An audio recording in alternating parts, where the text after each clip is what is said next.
খবর কেন রাখবো না, এটা তো কোনো কথা হইলো না। খবর অবশ্যই রাখবো, কারণ আমরা ছাড়া আপনারা নিউজ পাবেন কই? তাইলে খবর কেন রাখবো? অবশ্যই খবর রাখবো। ছেলে না মেয়ে কোনটা? ছেলে না মেয়ে?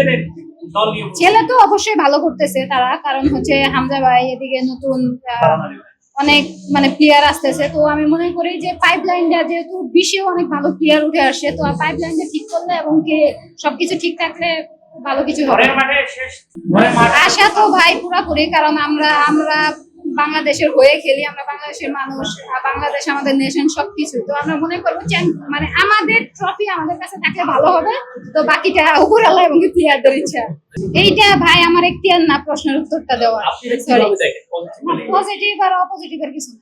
দেখেন, ন্যাশনাল টিমে খেলাটা সবারই স্বপ্ন থাকে, সেটা যে কোনো দেশেরই। তো আমি মনে করি যে ওনারা ওখানে খেলে, মানে ভালো টিমে খেলে, যদি আমাদের দেশকে সাপোর্ট দিতে পারে উনি, মানে ন্যাশনাল টিমের জার্সি গায়ে দিয়ে, তো এটা আমাদের জন্যও ভালো, ওনার জন্যও ভালো। প্রেশার বলতে দেখেন, ফুটসালে কিন্তু 1 মিনিট খেলার পর প্লেয়ার চেঞ্জ হচ্ছে। অবশ্যই মানে একজনের জায়গা আরেকজন পূরণ করতে পারে না, কিন্তু আমরা হচ্ছে মানে ওইভাবে টিম ওয়ার্ক করতেছি।